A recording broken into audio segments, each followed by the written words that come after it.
Ju përshëndes të gjithë nga Breaking në Top News, unë jam Dafina Hysa, do t'jemi bashkë një transmetim të drejt për 3 orët në vijim edhe sot me zhvillimet kryesore të ditës nga politika sektor të tjerë me ndikim, por duke mos lënë më njane dhe zhvillimet të tjera sa i përket Kosovës, por në fakt edhe më gjërë. Ndër të tjera gjatë ditës së sotme në Breaking do të ndiqni, pas 10 vitesh në krye të Bashkisë së Tiranës, Erion Velia është shkarkuar, ky është vendimi i parë i qeverisë Rama 4. Ndërkohë avokatët mbrojtës së zotit Velia i kanë për me dije se do t'i drejtohen gjykatës kushtetuese. Nisë në fakt nga ana tjetër Rama bashkëqeverisjen me opozitën, ndër zëvendës ministrat që janë për me dije të emëruar gjatë ditës së sotme është edhe ish deputetja e Partisë Lirisë. Vrasja e 51 vjeçarit në Durrës, një ngjarje tronditëse, në orët e pasdites bëhet me dije ka dyshime se bëhet fjalë për një krim pasioni, se autori dhe viktima kishin lidhje intime me njëri tjetrin. Si në një skenar filmash, Bledar Selmanaj ka tentuar sërish arratisjen nga burgu i Fierit, por është zbuluar në momentin e fundit duke u kapur nga gardianët. Bullizmi në Sarandë për pak ka shtyr drejt një akti vetë flijimi një gjimnaziste, fatmirësisht ka shpëtuar, ndërkohë që babai ka bërë me dije se edhe djali i tij keq trajtohet në shkollë. Këto dhe të tjera do t'i diskutojmë gjërësisht gjatë ditës së sotme në Breaking. Në pjesën e parë do të ndalemi në fakt pikërisht tek ngjarja mjaft e rëndë, tronditëse që ka ndodhur në Durrës. Janë zbardhur disa detaje nga vrasja e 51 vjeçarit Valbon alias Marko Beqiri nga 24 vjeçari Taylor Tivari. Ngjarja ka ndodhur mbrëmjen e kaluar, ka pasur në fakt një sër informacionesh gjatë ditës së sotme, por për më shumë detaje dhe cilat janë të rejat më të fundit nga hetimet zyrtarisht, do të shkojmë në një lidhje direkte me gazetaren e Top Channel në Durrës, Vali Qurfyçi. Vali, përshëndetje. Përshëndetje, Dafina. Cilat janë të rejat më të fundit sa i përket e surisë së hetimeve? Ka dyshime për një krim pasioni, pra kanë arritur strukturat e angazhuara në nivel vendor për ta zbardhur plotësisht qoftë rrethanat se si ka ndodhur, por edhe shkakun e kësaj ngjarje? Gjithçka në fakt është në fazën e hetimeve dhe hetimet vazhdojnë për të kuptuar plotësisht dinamikën e ngjarjes, ndërkohë që u ndodhem pikërisht në lagjen numër 12 pranë tregut të frutaperimeve në Durrës dhe ky është pallati në të cilin ndodhi krimi, pikërisht në katin e 4 të tij në një apartament që viktima e kishte në ruajtje pasi pronarët e apartamentit ndodhen në Itali prej shumë vitesh. Ndërkohë ajo që është mësuar pas njoftimit zyrtar të policisë që lajmëroi se autori i dyshuar dhe i dorëzuar në polici pas negociatave me të, Taylor Tivari, ka deklaruar se ka qenë një tentativë përdhunimi ndërsa ishte ftuar nga viktima të shkonte në apartamentin e tij për të blerë një dozë lëndë narkotike dhe në këtë tentativë përdhunimi ai ka reaguar në vetmbrojtje dhe ka qelluar me pikën e bukës viktimën i cili ka gjetur vdekjen e menjëhershme pas goditjeve të shumta, në fakt sipas këshyrjes së trupit të viktimës rezulton se janë mbi 20 goditje me thik. Ka qenë një trup i masakruar, ndërkohë që hetimet kanë deklaruar, të paktën hetimet e deritanishme, se mund të ketë diçka përtej kësaj tentative përdhunimi që pretendohet nga autori pasi dyshohet se mes viktimës dhe autorit ka pasur një lidhje intime e cila ka çuar në një konflikt fatal për 51 vjeçarin. Nga hetimet është zbuluar se paraditën e djeshme ka qenë kamerat e sigurisë të një biznesi në zonë, njeriu 24 vjeçar ka hyrë në pallatin ku ndodhej viktima dhe gjithçka është zhvilluar brenda 25 minutash. Sipas hetuesve është një krim i paramenduar pasi ka pasur persona të tjerë që kanë hyrë, pra duke qenë se aty dukej se kishte tendencë personi që do duhet të ruante në fakt apartamentin të kujdesej për të zhvillonte edhe festa të tilla her pas here. Në fakt, mbrëmjen e kaluar, ose më saktë paraditën kur ka ndodhur ngjarja, nuk rezulton të ketë pasur persona të tjerë. Të paktën nga hetimet e deri tanishme, ndërkohë që duke se viktima e përdorte her pas here këtë apartament, të cilin e kishte në ruajtje për të kujdesur për të, por edhe për të ftuar miqe, shok dhe për të konsumuar alkool apo edhe lëndë narkotike. Kjo është në kuadrin e hetimeve, por mbrëmjen e kaluar dhe hetimet e deri tanishme rezultojnë se ka qenë vetëm viktima dhe autori i dyshuar i ngjarjes që kanë qenë në apartament dhe ai është qelluar menjëherë pasi është futur në apartament. Pra krimi sipas hetuesve ka qenë i paramenduar dhe ndaj tij rëndon akuza e vrasjes me dashje, por po hetohet më tej edhe për paramendimin, pasi shenjat e gjakut, njollat e gjakut ndodhen që në fillim të derës, në hyrje të apartamentit dhe kanë vijuar nëpër të gjithë apartamentin, ndërkohë që trupi është gjetur pranë tavolinës së kuzhinës, pikërisht nën të aty ku dhe është lënë më pas nga autori i ngjarjes që është larguar me shpejtësi më pas. Vali, dhe një pyetje të fundit, a ka pasur një reagim nga familjarët e viktimës deri tani? Qoftë për marrëdhënien që mund të ketë pasur me autorin e dyshuar, nëse ato kishin ndjeni? Nuk ka pasur asnjë reagim nga familja e viktimës dhe në fakt është një çështje teje delikate për të gjithë, pasi viktima njihet si një person pa precedent penal, një person jo problematik, madje banor të këtij pallati, të cilët ne i kemi pyetur dhe intervistuar, e tregojnë si një njeri tepër të kujdesshëm, të gjinshëm në rast se i kërkoje ndihmë për diçka, për punë.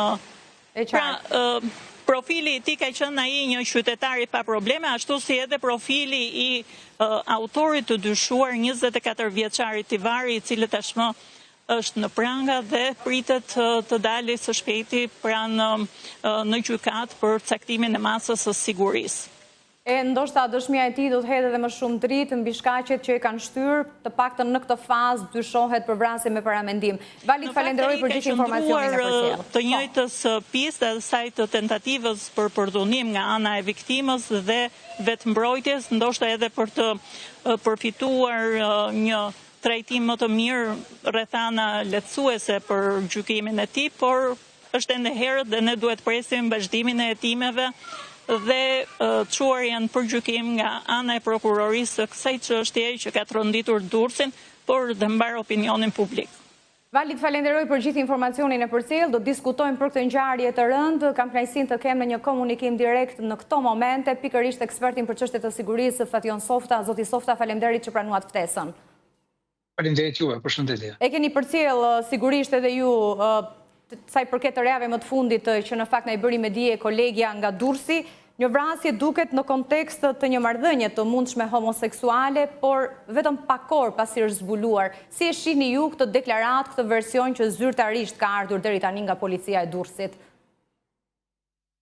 Kjo është një nga pistat, dhe nuk besoj se duhet të jetë e vetmja.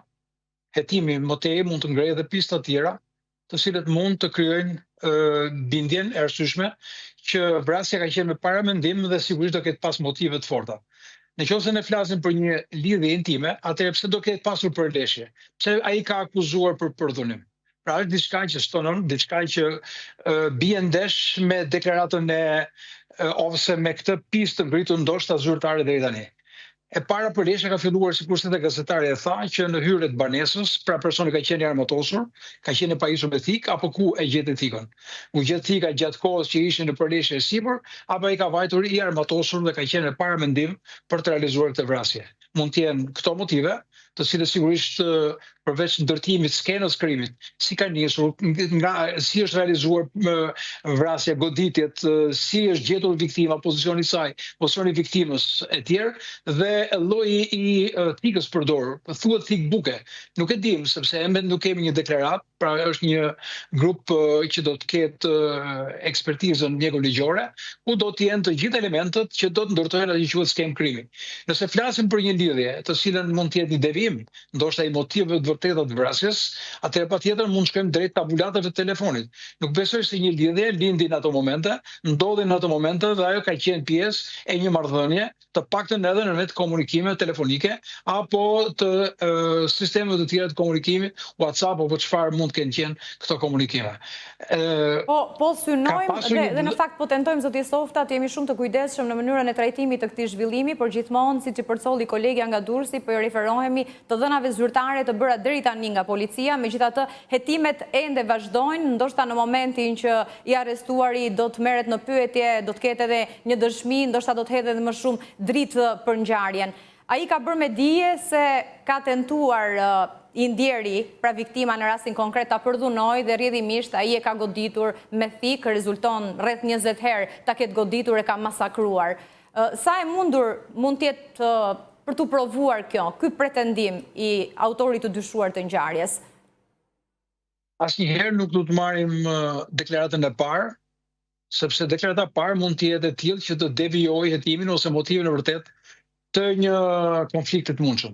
Pra, e para mund të jetë kjo për cilën qarkullon deri tani si një pjesë e mundshme, por do të shikojmë thash tabulatët dhe komunikimet, çfarë komunikimesh kemi në ta. A mund të ketë diçka që mund të jetë një aktivitet i paligjshëm, i dyshuar për një aktivitet paligjshëm, ndoshta një prishje pazaresh, apo mund të jetë një person i cili, pra të gjitha këta duhet të jenë në kuadrin e hetimit për të rrëzuar apo për të ngritur ndoshta edhe pista të reja. Sepse thash, nëse flet për një marrëdhënie intime, atëherë si që ka përdhurim. Pra ç'është në banesë në një marrëdhënie intime dhe pas ka përfunduar në përleshje. Pra ka dashur ta përdhunoj. Ka gjë që nuk shkon. Të dyja këta rrëzojnë njëra tjetrën. Prandaj unë mendoj që është një alibi dhe ndoshta mund të ketë faktorë të tjerë, të cilët hetimi me siguri do t'i nxjerrë.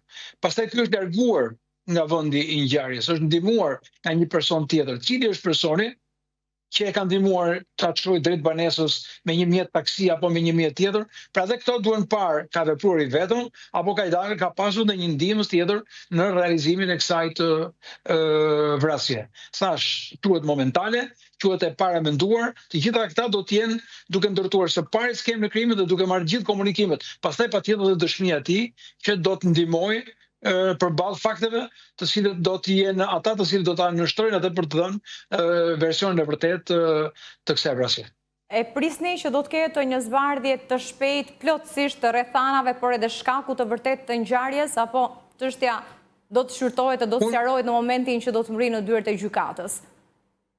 Unë mendoj që fakti që kemi viktimën, fakti që kemi një autor dyshuar, fakti që kemi gjurmët e gjakut, kemi armën e krimit, fakti që kemi person të ndaluar tashmë dhe është në duart e policisë.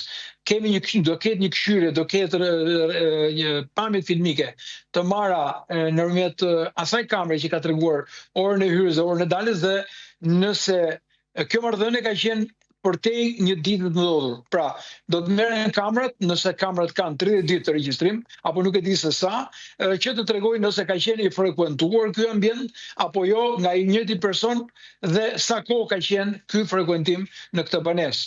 Dhe kush mund të jenë arsyet e frekuentimit në këtë banesë, sepse ai thotë që kemi qenë miq. Po miq çfarë, si ndodhi? Dhe pse erdhi pikërisht kjo situatë? Me dy miq të cilët po i vëmë një etiketim që mendoj që është i parakohshëm dhe mbase nuk është motivi i vërtet.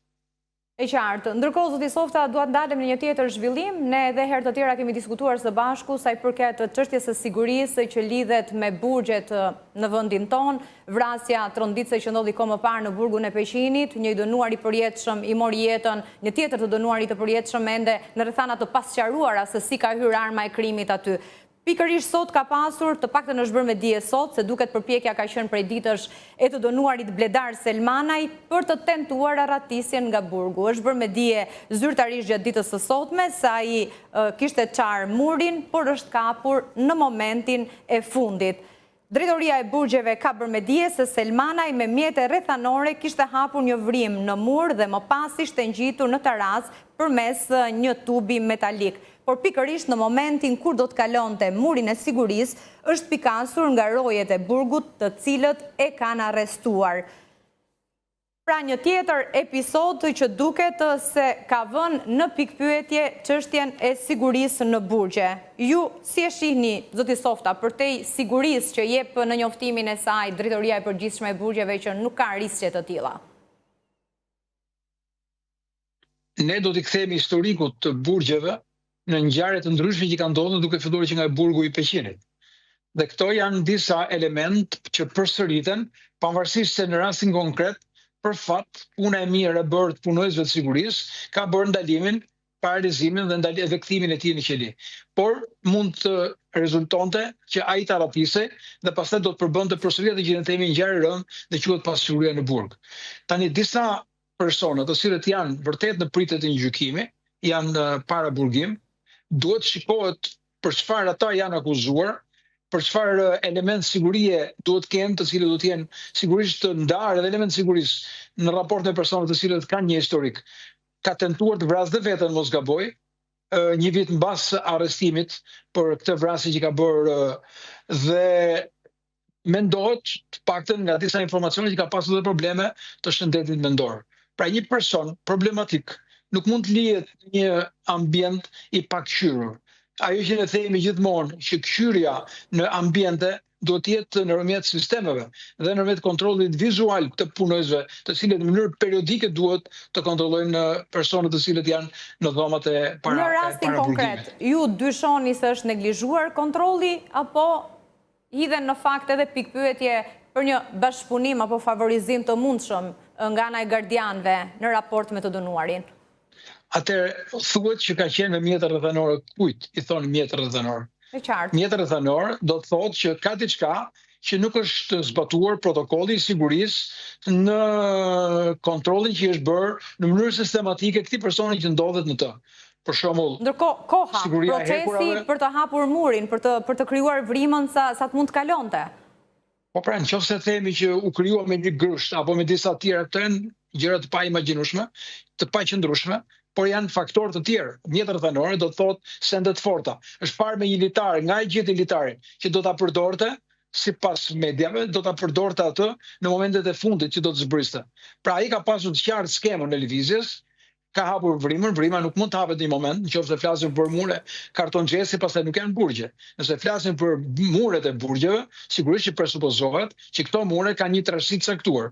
Duhet të jenë mure të cilët duhet pajisen dhe me sensor, si në rastet e gërmimeve, ashtu dhe të goditjes tyre, të cilët janë sensor të zhurmave. Dhe në moment që kemi zhurma, pra tregon edhe një herë që po punohet ndaj strukturës për t'u hapur apo jo. Pra këto quhen element parandalues të elementet të sigurisë, përveç kontrollit vizual dhe përveç sistemit kontrollit me kamera.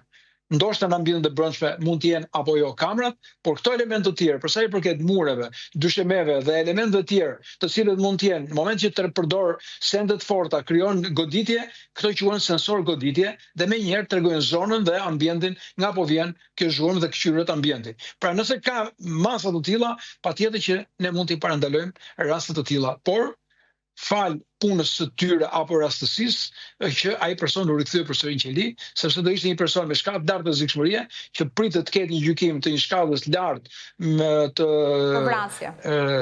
për vrasje dhe si i tillë mund të bëjë çdo gjë të mundur që të dalë apo të largohet nga qelia e burgut. Në rastin konkret, sigurisht do të ketë një proces nisjesh hetimi, por mendoni se do të ketë penalitete, ndëshkime për gardianët? Mund të heqin disa gardian, mund të heqin disa drejtorë, mund të sjellësh të tjerë. Problemin e kemi vitin që dëgjojmë të njëjtat historira. Të njëjtat historira përsëriten në mënyrë të vazhdueshme. Problemi është çfarë do të bëjmë me burimet njerëzore, çfarë do të bëjmë me edhe nëse është në rastet e neglizhencës, zoti Softa, do duhet të ketë përgjegjësi. Në rastet e neglizhencës apo në rastet e bashkëpunimit, patjetër do të ketë përgjegjësi. Që nga përgjegjësia e largimit nga detyra edhe deri tek ndjekja penale. Por jo vetëm gardiani, por duhet të jenë dhe drejtuesit.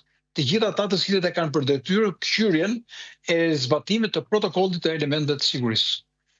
E qartë, zoti Softa, në këto minuta të fundit dua të kaloj në një tjetër çështje. Në fakt ne kemi përcjell një ditë më parë në transmetim të drejtë për drejtë pas takimit që pati kryeministri Rama, pikërisht me ministrat edhe deputetët e qarkut të Tiranës, kaluan kohë në një kafe të gjatë, duhet thënë pikërisht pranë selisë së Partisë Socialiste, një takim që i hapi rrugë edhe vendimit të ditës së sotme për shkarkimin e kryebashkiakut të Tiranës, Erion Veliaj. Ju keni bërë një postim në rrjetet sociale, ku në fakt duket keni evidentuar, keni pikasur se kryeministri Rama nuk po e mbante celularin për çështje sigurie. Pse menduat kështu? Të pari, flasim për nivelin më të lartë të ekzekutivit të kryeministrit vendit dhe si i tillë patjetër që elementet e sigurisë që ka ai janë të një niveli të lartë. Fakti që telefoni është në duart e një bodyguardi dhe në moment që afrohet bodyguardi i kthen telefonin, tregon edhe një herë që elementi i sigurisë ndaj tij është i lartë. Dhe në raste të tilla patjetër që kur ka takime të rëndësishme, mundësia për tu dëgjuar, përgjuar apo për ndërhyrë në sistemet e sigurisë të telefonave nuk është absolute, por është e mundur. Dhe kjo mendoj është në protokollin e sigurisë. Rreziku kryesor ishte përgjimi në rastin konkret? Unë analizoj të tillë, sepse nuk është se i na telefonin një shoqëruesi apo harroi telefonin. Ky është një shumë e qartë, në momentin që afrohet i jep telefonin dhe ai vazhdon në normalitetin e sjelljeve të tij. Kjo duhet parë në shumë raste e ka me vete dhe është në praktikën botërore të disa liderëve, të cilët si protokoll sigurie, nëse janë ambientet në tyre, patjetër elementet sigurisë janë ndryshe. Nëse janë ambiente të tjera, siç ishte rasti konkret, nuk ishim në kryeministri, nuk ishim në parlament, por ishim në një seli politike. Dhe si tillë ndryshon elementi i ambientit në raport me ambiente të tjera, të cilët kanë shkallë më të lartë, siguria e qoftë edhe në mënyrën e perceptimit apo në mënyrën e ndërhyrjes ndaj sistemeve të telefonave. Është ky një standard që kryeministri Rama e respekton vazhdimisht apo vetëm një ditë më parë keni evidentuar?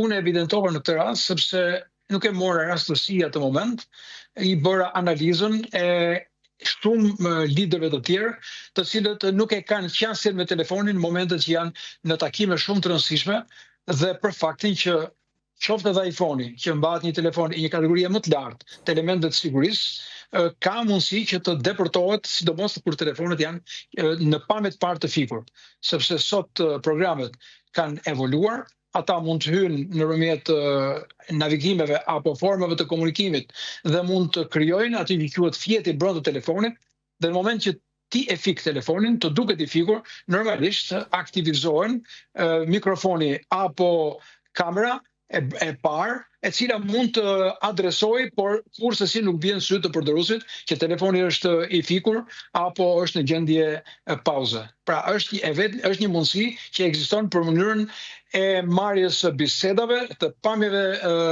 filmike, të një eventi apo të një takimit me një nivel të caktuar të rëndësisë veçantë. Sepse edhe fakti që ky takim nuk është bërë mediatik, por ka qenë një takim me dyert mbyllura brenda një selie. Dhe mendoni se ministrat, deputetët e qarkut të Tiranës, për ata që u bashkuan në këtë tryezë Ramës, edhe ata kanë qenë pa telefon? Këtë nuk mundem ta them, sepse nuk kam qenë prezent, por unë bëj analizën e atij fakti që evidentova dhe bëra këtë analizë për treguar që pse është aq e rëndësishme që jo vetëm kryeministrat, por gjithë ata personat të cilët kanë sektor të rëndësishëm, qoftë SPAK-ut, prokurori i përgjithshëm, drejtues të lartë të qeverisë, të cilët në moment caktuara kanë aktivitete ku niveli i bisedave apo niveli i takimit është delikat, patjetër që elementet sigurisë duhet të jenë një protokoll që duhet zbatohen për gjithë ata persona të cilët bartin këto poste me shkallën e mundësisë interceptimit ose të mënyrës për ndërhyrje në pajisjet e tyre. Dhe nisur ndoshta nga ky standard që ndjek kryeministri, e keni evidentuar një ditë më parë, ndoshta këtë e ka bërë vazhdimisht, po në përgjithësi drejtuesit në Shqipëri, të institucioneve, të kabinetit qeverisës, por edhe institucioneve të tjera të rëndësishëm, sa tregojnë kujdes në raport me standarde të tilla? Pra, ka një protokoll të përcaktuar në Shqipëri për aspektin e sigurisë? Siguria është një protokoll dhe ky lloj protokolli duhet të jetë një institucion. Nuk mund të jetë ministri. Çdo ministër që vjen sot, qoftë dhe ministri e brendshme, vjen nga një fushë tjetër civile, ajo nuk mund të ketë ndoshta atë kulturë profesionale në mënyrën se si ajo mund të mbrohet, se si ajo mund të ketë kujdes në raport me gjitha element të sigurisë. Dhe këto janë protokollet. Por për faktin që shpeshherë lëvizja e një ministri të një kabineti ndryshon dhe struktura shoqëruese e saj apo e personave, vend dyshim nëse kush i mban dhe kush i kontrollon këto protokolle. Është Garda e Republikës apo ka ndonjë institucion tjetër që duhet të ketë protokolle sigurisë të personaliteteve të vendit në mënyrën se si ata mund t'i instruktojnë, mund t'i kontrollojnë dhe mund t'i udhëzojnë këta drejtues në mënyrën se si ata mund të kenë elementet e mbrojtjes, sepse thash Shqipëria tashmë është një anëtare e NATO-s, Shqipëria po tragëton drejt Bashkimit Evropian, jemi në një kohë dhe në një klim shumë të bartur me problematika, ku armiqtanë janë bërë shumë agresiv dhe sulmet e mundshme ndaj ambienteve tona, qofshin këta digjitale apo fizike, patjetër do të jenë në qendër të vëmendjes të gjitha këtyre shërbimeve të të cilët janë shumë të avancuara në raport me informacionet që qytetarët apo vetë institucionet bartën. Zoti Softa, shumë kënaqësi t'u kisha në këtë komunikim. Faleminderit për kohën. Faleminderit juve. Shkojmë në një hapësirë të shkurtër publicitare, kthehemi më pas me zhvillime të tjera.